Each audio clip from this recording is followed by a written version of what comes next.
Welcome to the African American Heritage House and the 2020 CHQ Assembly. My name is Errol Davis. I have the honor of serving as the chairman of the board of directors of the African American Heritage House at Chautauqua, or AAHH as we fondly refer to it. It is my great privilege to welcome you to the third of 7 lectures to be presented by the AAHH during the 2020 Summer Assembly. The AAHH is a diverse organization which is informed by the African American experience. We are committed to strengthening Chautauqua, and we do this by encouraging and welcoming diversity, by fostering honest conversations such as the Mirror Project, and by adding new voices to the programmatic mix, something we did with great vigor during the 2019 Assembly. Today, more than ever, it is important that we all understand and own both our past and our present. The AAHH is committed to telling the stories that need to be told, primarily from an African American perspective. I encourage all of our viewers to visit our website, aaheritagehouse.org, to learn how you can become involved in our activity. As we are entirely supported by contributions, I want to thank our many friends and supporters for making both last season and this season possible. In particular, I want to thank the Union Pacific Corporation for its underwriting, which assures that the voices of the marginalized and the underserved will be heard clearly and loudly this season. Without the generosity of our friends and supporters, we would be unable to bring the quality speakers to Chautauqua that we have over the years, and will do so again this season. So, from the bottom of my heart, thank you for your continuing support. And now, let's move into our program.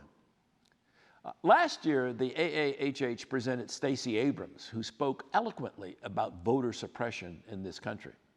In fact, that talk is still available on our website under the Programming tab, as are a number of others, including Stan Deaton's still rather timely remarks on Confederate monuments. This week, however, we will celebrate the centennial of women gaining the vote in America. The women's struggle for the vote and equal rights is well known and continues to this day. But are the stories all well known? Did Black women have a different experience or even a different battle than white women? Our talk today will explore this issue. Our speaker is Dr. Martha S. Jones, the Society of Black Alumni Presidential Professor and Professor of History at Johns Hopkins University. She is a legal and cultural historian. She is also a prolific writer. Dr. Jones is the author of Birthright Citizens, A History of Race and Rights in Antebellum America, as well as All Bound Up Together, The Women Question in African American Public Culture, 1830 to 1900. She is co-editor of Toward an Intellectual History of Black Women. Her latest book, Vanguard, A History of African American Women's Politics, will be published this September in conjunction with the 19th Amendment's centennial. In addition to her writing, Dr. Jones has curated museum exhibitions, including Reframing the Color Line and Proclaiming Emancipation in conjunction with the William L. Clements Library, and has collaborated with the Smithsonian National Portrait Gallery, the Charles Wright Museum of African American History, the Southern Poverty Law Center, PBS, Netflix, and Arte in France. Prior to her academic career, Dr. Jones was a public interest litigator in New York City, and she was recognized for her work as a Charles H. Revson Fellow on the future of the city of New York at Columbia University. We are honored by her presence here today, and I know that you're going to enjoy her remarks. Today's remarks were pre-recorded, and because of a weather-related power outage, we will not have a live Q&A. However, Dr. Jones will return right here to the CHQ Assembly platform next month on August 18th as part of a Chautauqua Lecture Series week, tackling the question of whether we need to take a renewed look at the U.S. Constitution. She will also be a scholar in residence that week, so I do encourage all of you to interact with her then. My fellow Chautauquans, the African American Heritage House is pleased to present to you Dr. Martha Jones. So welcome. I'm Martha Jones, and I'm coming to you from the campus of Johns Hopkins University here in Baltimore in Maryland. I want to say thanks for having me in your home on your porch, in your backyard, wherever you might be watching this video. I want to thank Errol Davis and the African American Heritage House for inviting me to give this lecture, and everybody at Chautauqua for going through so much wonderful trouble to bring us together, even under difficult circumstances. My first visit to Chautauqua was just a year ago in the summer of 2019. Among the things that really captured me during that visit was a sermon from Reverend Dr. Otis Moss III in the amphitheater. So I come to you today partly with a sense of regret that we're not all together at Chautauqua, but with a real sense of gratitude for the opportunity to talk to you about my subject today, which is the history of African American women and voting rights. What I'm going to do today is talk, if you will, some about myths. I'm interested in this anniversary year of the 19th Amendment in, if you will, busting some myths about African American women in the vote. So that will be, in a sense, our theme. And I'll talk to you a little bit about my forthcoming book called Vanguard. The title is quite deliberate. I hope I can persuade you a bit about the degree to which Black women, even as their histories connected with suffrage are not well known or less well known, that in fact African American women really represented the cutting edge of voting rights in the history of this country for a very long time. I'm going to introduce you to start off to a woman named Hallie Quinn Brown. Now, perhaps that name is familiar to some of you, but I want to use her life story as a way of moving us through a lot of history. But it's no mistake that I'm introducing Hallie Quinn Brown in particular. She is certainly a lesser known figure in the history of women's suffrage, but as importantly, she is someone who was trained at Chautauqua in the 1880s as an elocutionist, and all her life really ascribed to Chautauqua one of the essential foundations for her activist work. So allow me to start with just a bit of reading from a passage that she wrote after attending her graduation at Chautauqua in August of 1886. "'Tis recognition day, the crowning time of all. What a perfect day, no rain nor dust, and a gentle breeze from the placid lake. A carpet of green beneath, in Italian sky above. Thousands are coming to see their friends graduate. The very air seems charged with the spirit of interest and enthusiasm. It is to be the greatest day of them all for the class of '86. It is the largest to date. Here they stand, a magnificent array, 20 abreast, the heroes and heroines of '86. 4 years of patient toil and study in the past. Hours of ease have been turned into hours of severe work. Today the goal is reached, the result of self-conquest and self-sacrifice." She goes on, "Why have I attempted to write this short, imperfect sketch upon one of the greatest movements in the world? Why have I tried to picture so poorly that which has been painted in colors of beauty, been presented in such faultless, matchless style? Simply because it may induce some struggling soul who has been deprived of scholastic and lesser advantages to embrace this opportunity, some soul that is thirsting for a broader, deeper culture of the head and heart." Hallie Quinn Brown in 1886. And when I read this reflection, it's hard not to think that in the end, Brown is really telling us something about herself, right? And the ways in which her summers at Chautauqua had transformed her, had really opened up a new world to her. And that is the beginning place for the story I want to tell today. I want to use her life, as I said, to talk about some myths.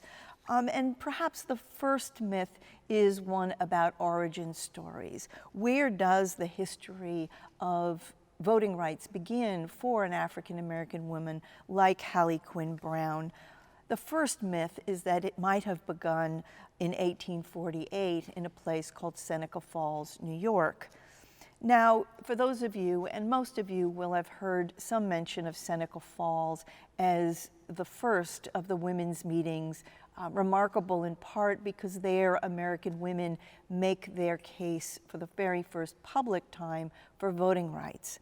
But for our story, it's important to note that there are no African American women who participate in the Seneca Falls meeting. Even the African American women who lived and were active in that village were not there. So where were they?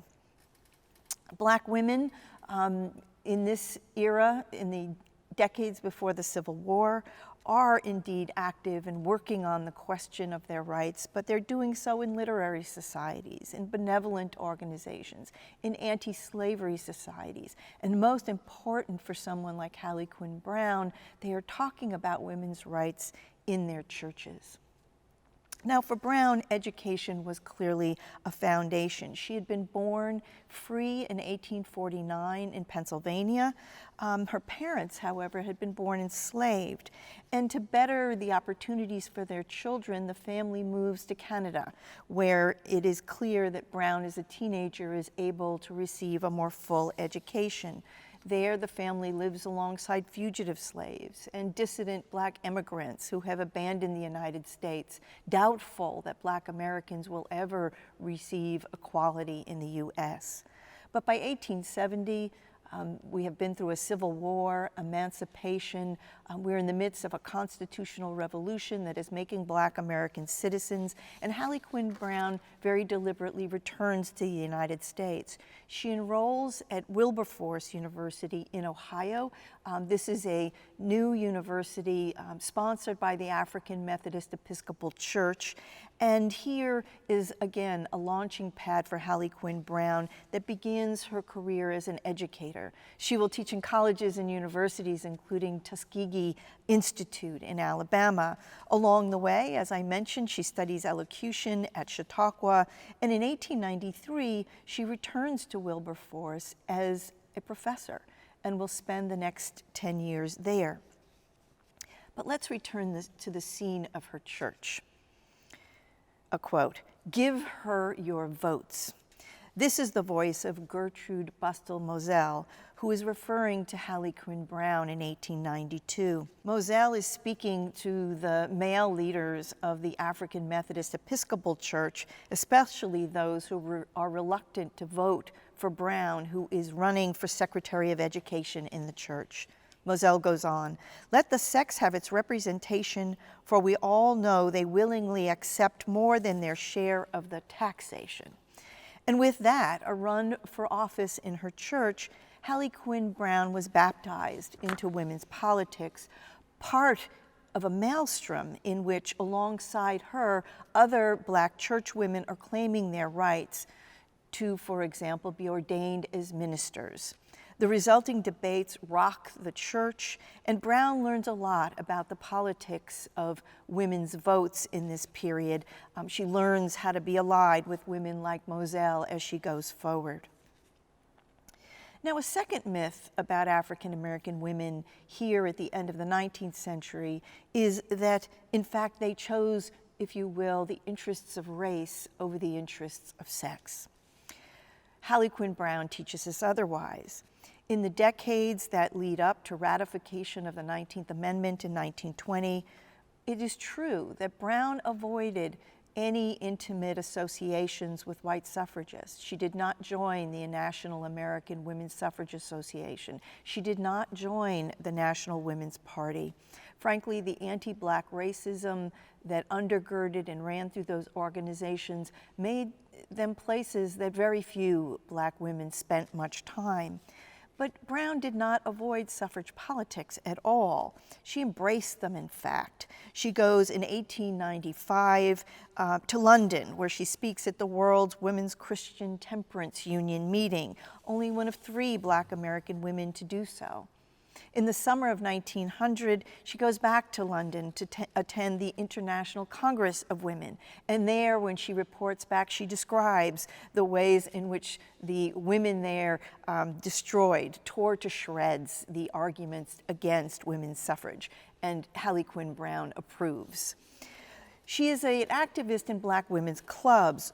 They are organized under the umbrella of the National Association of Colored Women, and this really was the heart of Hallie Quinn Brown's public work over her lifetime. There, by 1899, Black women leaders are heralding the movement for women's suffrage. Here, suffragists are lauded as the pioneer force for women's emancipation and women's progress. By 1901, the NACW president, Mary Church Terrell, wins an ovation for her remarks on the justice of women's suffrage. And Brown, by 1904, helped to write a resolution that cried out that women of our association prepare themselves by the study of civic government and kindred subjects for the problems of city, state, and national life, that they may be able to perform them intelligently, these duties that have come and will come to others in the natural progress of the women's suffrage movement. By 1911 and 1912, Hallie Quinn Brown has emerged as a clear leader within the NACW and will head its suffrage department. And by 1920, she will be the president of that association. So what happens then in 1920 when the 19th Amendment became part of the Constitution? There's a third myth we have to consider, and that is the notion that the 19th Amendment granted all American women the right to vote. Hallie Quinn Brown, standing in that moment, knows all too well that this is not true. It's not been a secret within the last years, the fervent years that take the nation to ratification of the 19th Amendment, that suffragists have struck a twisted bargain with male lawmakers. It is a bargain in which they admit, in fact, their campaign rests on the presumption that African American women, even after a federal amendment, will remain disenfranchised. They will remain disenfranchised because state laws, poll taxes, literacy tests, understanding clauses, whites-only primaries, and of course intimidation and the violence of lynching. The bargain is that all of that will keep Black women from the polls even after a federal amendment would appear to guarantee to all American women the right to vote. And this Hallie Quinn Brown knows very well. She knows that going forward from the 19th Amendment, Black women are going to occupy a lonely, but I might say to you, an essential place on the landscape of American voting rights. They are going to begin anew a movement for voting rights, one that includes Black women, but also Black men, and demands the dismantling of Jim Crow in order that Black Americans can come to the polls. So Hallie Quinn Brown takes over the National Association for Colored Women at it's fair to say is an auspicious but challenging moment. She's charged with leading African American women through this bumpy and really uncharted terrain. She is going to work for Black women's influence in politics even when they don't have the vote, which is to say they are going to learn to become Republican Party operatives. They are going to learn how to lobby. They are going to learn to use a broad panoply of strategies and tactics that will win them political power without the vote, and at the same time, they are not yet prepared to abandon voting rights at all. So here is Hallie Quinn Brown speaking to the thousands upon thousands of Black women across the country who are galvanized in the National Association and are looking to her for leadership going forward. Let us remember that we are making our own history, that we are character builders, building for all eternity. Woman's horizon has widened. Her sphere of usefulness is greatly enlarged. Her capabilities are acknowledged. Let us not ask, what shall we do with our newly acquired power? Rather, what manner of women are we going to be? She framed women's votes as a next chapter in the long struggle for Black political rights. She wrote, "We stand at the open door of a new era. For the first time in the history of this country, women have exercised the right of franchise, the right for which the pioneers of our race, For the first time in the history of this country, women have exercised the right of franchise, the right for which the pioneers of our race fought but died without the sight." And so here, what I hope you're hearing in Hallie Quinn Brown's words is the way in which African American women understand their own striving for voting rights to be inextricably connected to the strivings of their fathers, of their husbands, of their brothers, and ultimately their sons. Hallie Quinn Brown remembers, if you will, the years following the Civil War, the 15th Amendment, which is designed to ensure votes for African American men. And all of this, for women like Brown, are part of the same struggle. And it is the foundation from which she will go forward in 1920. So did Black women vote in 1920 might be a next question. And another myth is that they don't vote at all. So let's remember that even before 1920, American women are winning the vote state by state. And importantly, in key states for Black women, California, New York, and Illinois, the home to the city of Chicago, African American women are already at the polls and voting even before the 19th Amendment. They are already part of party politics. They are also figuring out how to leverage their voting rights for political power even before we get to this amendment. At the same time, in the fall of 1920, when many, many American women of all races will be in September and October visiting the registration offices and putting their names on the rolls for the first time, African American women are doing the same. For example, in the city of St. Louis, Missouri, Black women organize out of the Phyllis Wheatley YWCA. They hold a citizenship school so that they can train one another how to overcome the problem of poll taxes, how to overcome the challenges of literacy tests. And they wind up training not only Black women, but Black men who have been kept from the polls in these first decades of the 20th century, training Black men as well. And in a city like St. Louis, the reports tell us that all women, nearly all women in that city register, including all African American women, and they will indeed begin to use the vote as one instrument of political power.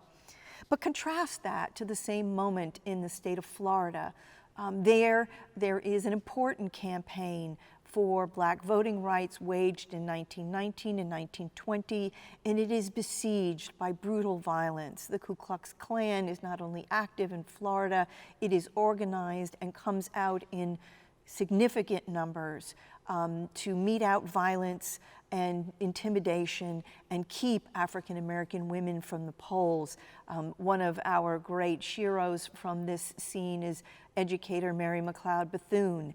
And Bethune's school there in Daytona, Florida, will be visited literally by Klansmen who will march on her campus on the eve of Election Day in 1920 in an effort to keep Black women from the polls.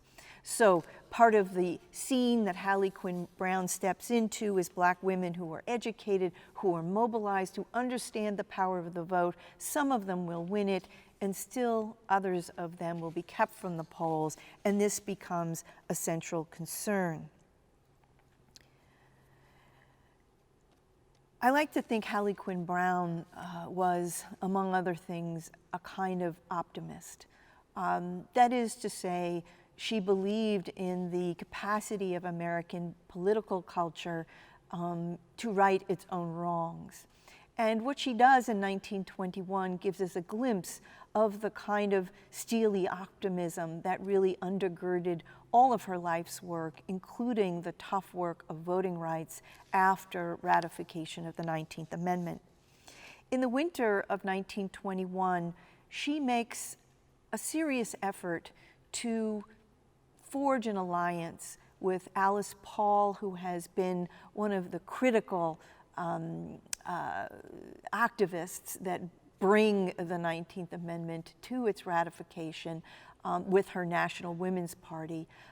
She sets her sight on Alice Paul and the National Women's Party and considers seriously the possibility that the white women affiliated with that organization might, if you will, link arms with the NACW, with Brown and her activist black women, and see the 19th Amendment through to its full fruition, to see to it that black women also win voting rights in this moment. And she writes to Alice Paul about an upcoming public event. A monument is about to be unveiled in the U.S. Capitol. As Brown puts it, it is a monument to our three pioneers of suffrage. And what she's referring to, and you could see it for yourself the next time you have the opportunity to visit the Capitol, is a marble likeness of Lucretia Mott, of Elizabeth Cady Stanton and Susan B. Anthony that is going to be unveiled in the Capitol on February 15th of 1921. It's the 101st anniversary of Susan B. Anthony's birth. She writes to Brown writes to Paul, I am anxious. And she is. She says, I am anxious that the National Association of Colored Women's Clubs be represented on that occasion and shall appreciate all information bearing on this matter. I think we hear between the lines not only Brown's anxiety, but her skepticism about whether or not African American women will be included at all in these proceedings. In one sense, Hallie Quinn Brown got what she wanted from her entreaty to Alice Paul. Paul made sure that Brown was there in the Capitol for the unveiling. The NACW was represented in grand style. They were accompanied by a flower girl. Brown posed before the statue while a royal blue banner proclaimed the presence of the National Association of Colored Women. There was applause, and Brown aimed to, if you will, ride this celebration all the way to full voting rights for African American women. But behind the scenes, she is, in fact, disappointed. A delegation of NACW women call on Alice Paul in this moment. It's just before the next and the last convention of the National Women's Party.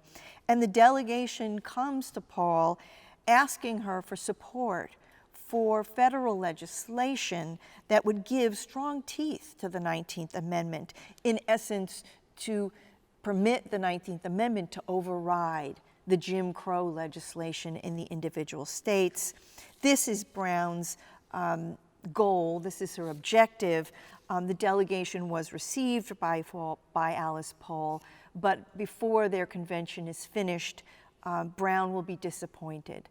The National Women's Party will disband, and Alice Paul herself will move on to become a proponent of the Equal Rights Amendment, but she will, in essence, leave African American women alone and behind to do the ongoing work of voting rights in the face of Jim Crow.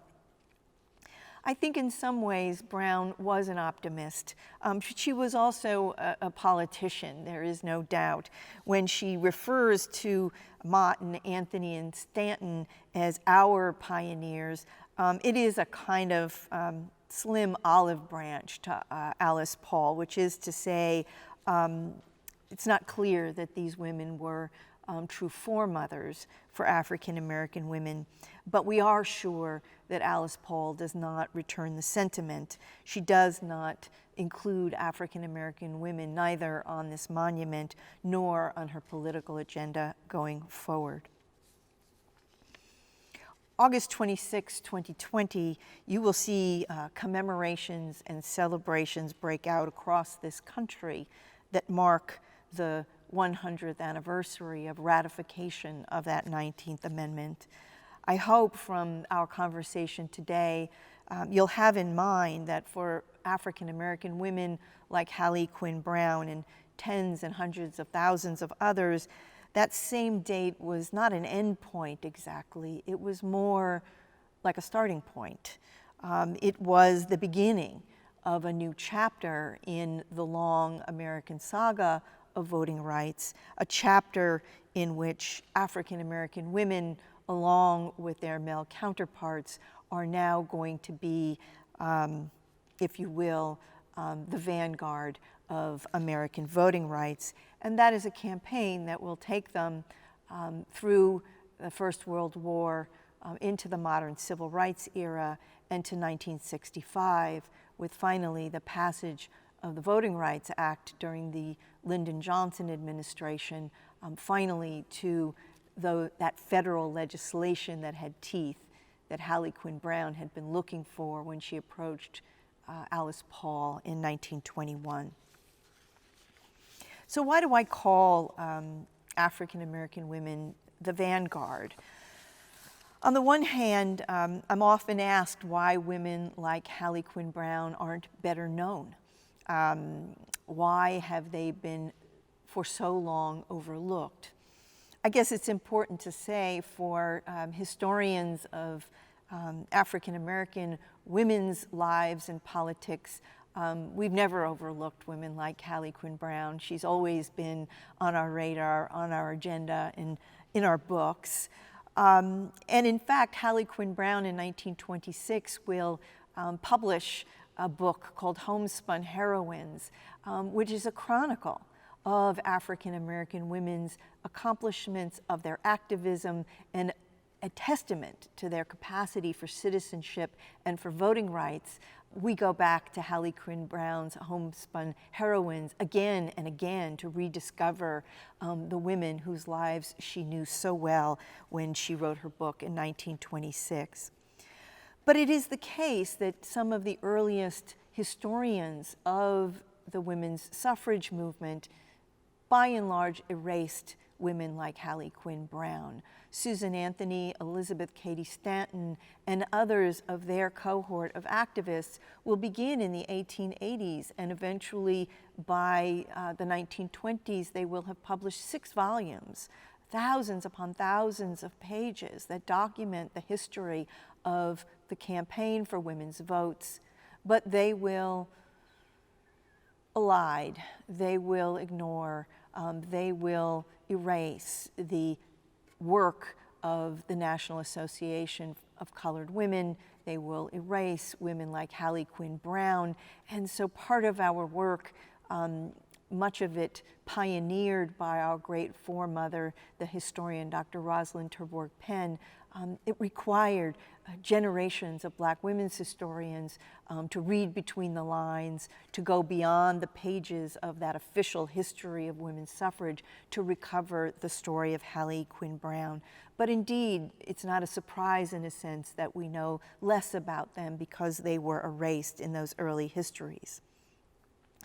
The other thing I think is important to say is that for a long time, I think we went looking for, if you will, Black suffragists in the wrong places.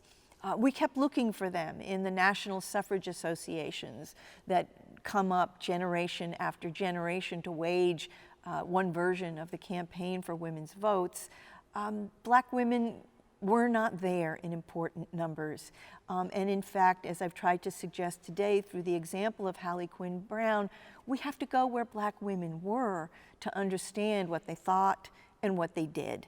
And so we must return to anti-slavery societies, to literary associations. We must return to civil rights organizations, to sororities, to women's clubs, and more, Certainly we have to go back to churches, and there we find Black women doing the work of voting rights, of pushing, strategizing, campaigning for their political rights within their own institutions rather than in coalition, in suffrage associations. So we have to look where Black women were in order to be able to tell their stories and tell them well.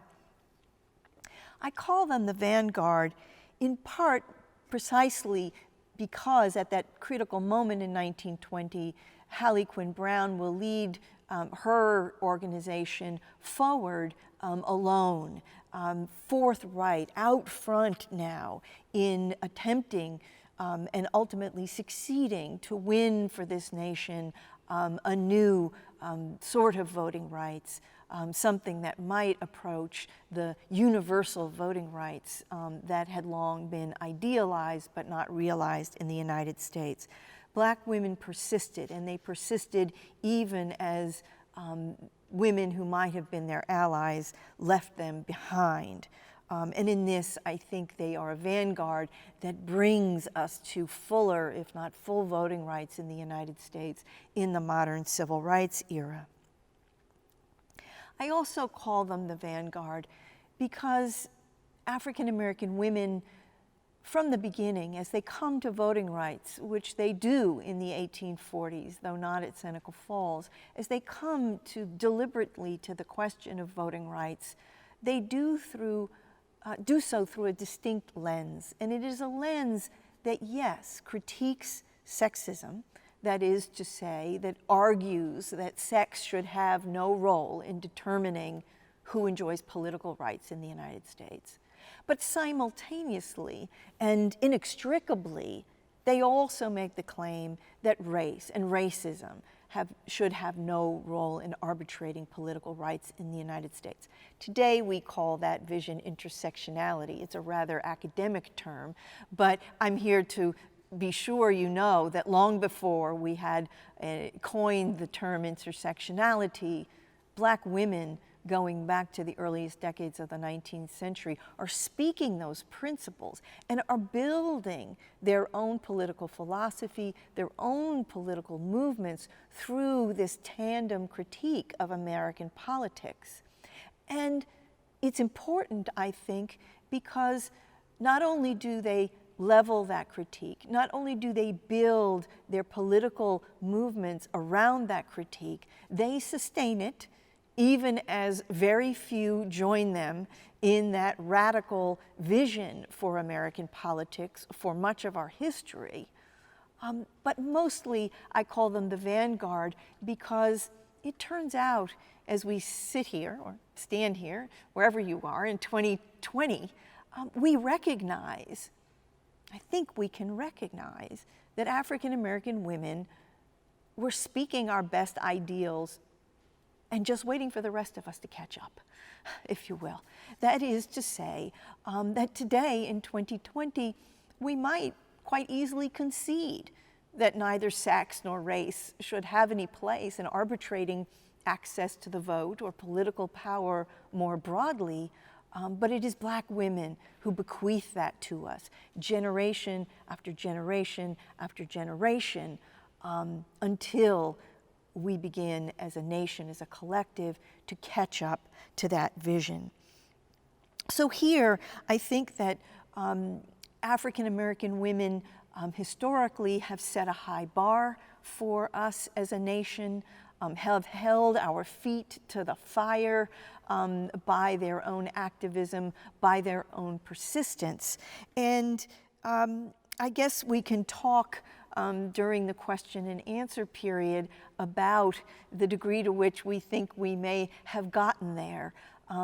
My story of vanguard ends with the figure of Stacey Abrams, known to many of you as a one-time candidate for the governorship of Georgia, today one of our most staunch and influential voting rights activists. I really wanted us to understand someone like Stacey Abrams through the long history in which she is embedded, the history out of which she emerges in the 21st century. Listen to Abrams next time you have an opportunity to hear her speak. Ask her about the tradition out of which she comes, and she will invariably reach back to the 19th century and figures like Harriet Tubman and Sojourner Truth, or in the modern civil rights era, to a pathbreaker like Brooklyn's Shirley Chisholm, who will run for president in 1972, the first Black woman to vie for the presidency for a major party.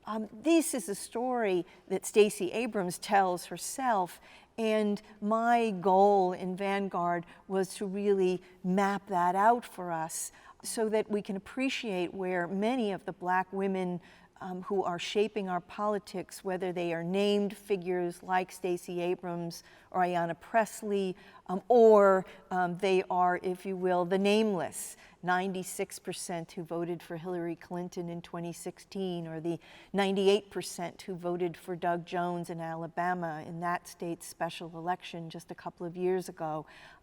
These women have been and continue to be a vanguard on our political landscape, and I look forward to talking to you about how far you think we've gotten here in 2020.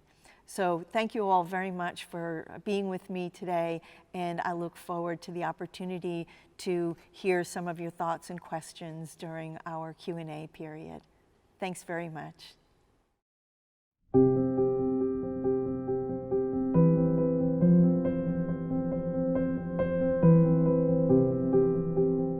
CHQ Assembly is made possible through the collaboration and innovation of Chautauqua Institution's full-time and part-time staff, seasonal staff, and many volunteers, as well as participants like you, whose engagement, gifts, and subscriptions sustain our mission.